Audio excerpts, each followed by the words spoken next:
साथियों, नमो बुद्धाय, जय भीम। आज हम चर्चा करते हैं बाबा साहब डॉक्टर भीमराव अंबेडकर जी के जीवन पर।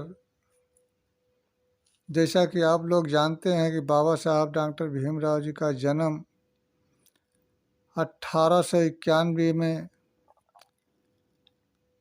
महू के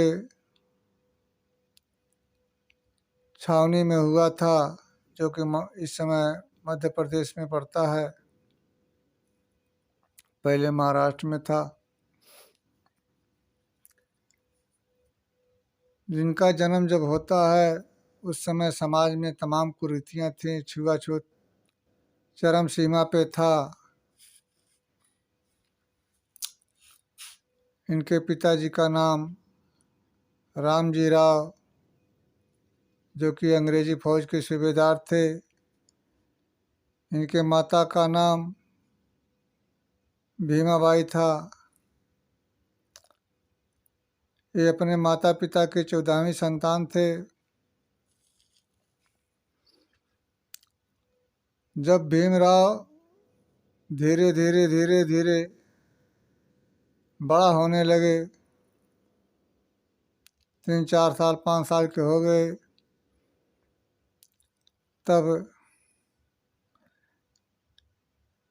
इनकी इच्छा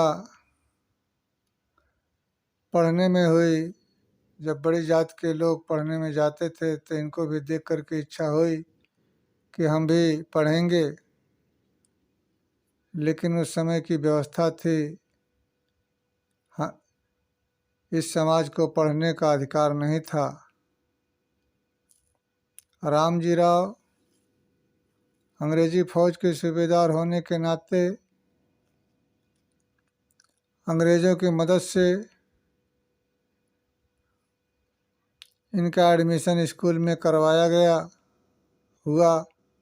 लेकिन एक शर्त रखी गई कि इनको अपना टाट अपने घर से लाना पड़ेगा और स्कूल के बाहर से बैठ के पढ़ना पड़ेगा, क्लास के अंदर नहीं जा सकते। इस तरह से कुछ दिन तक चलता रहा। पढ़े, लेकिन ये बहुत ही जिद्दी स्वभाव के थे। बचपन में ही जिस चीज़ को ठान लेते थे उसको करके ही छोड़ते थे। एक बार इन्होंने क्लास के बाहर ही गेट पर ही वहाँ पे धरना दे दिया कि अगर हम नहीं अंदर जाएंगे तो कोई नहीं अंदर जाएगा। इस तरह से उनको फिर अंदर जाने की अनुमति हुई, लेकिन सबसे पीछे बैठते थे।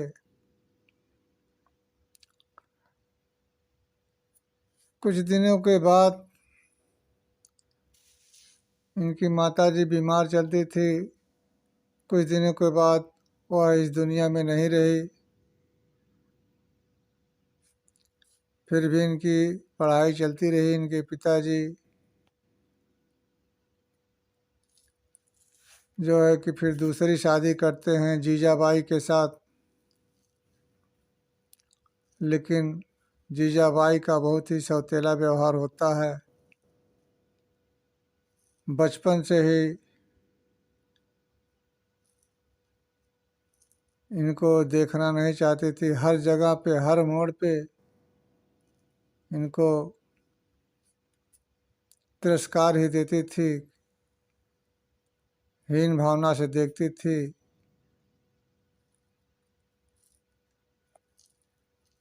इसी तरीके बाबा साहब पढ़ते भी रहे, बीच बीच में सामाजिक कुरीतियों से लड़ते भी रहे। जगह जगह पर इनको संघर्ष का सामना करना पड़ा। अपनी मैट्रिक परीक्षा पास की, जगह जगह लड़ते रहे, पढ़ते पढ़ते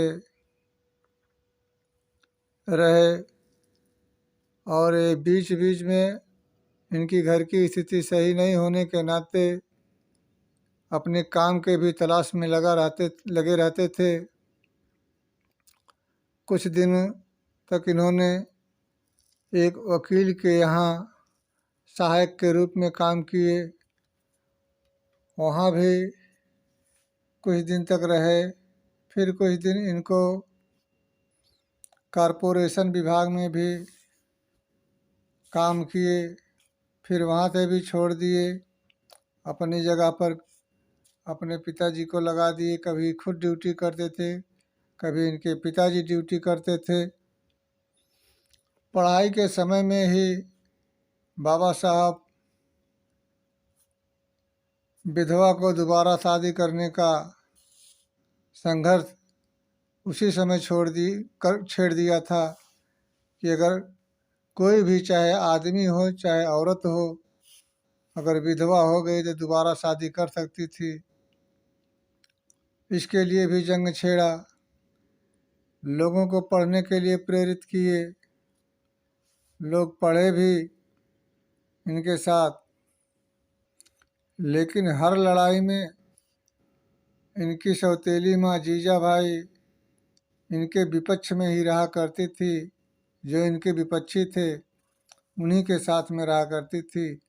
लेकिन बाबा साहब फिर भी विचलित नहीं होते थे और अपने काम में हमेशा सफलता ली बचपन से ही। इस तरह से पढ़ते लड़ते लड़ते इन्होंने अपनी ज़िंदगी को आगे बढ़ाया।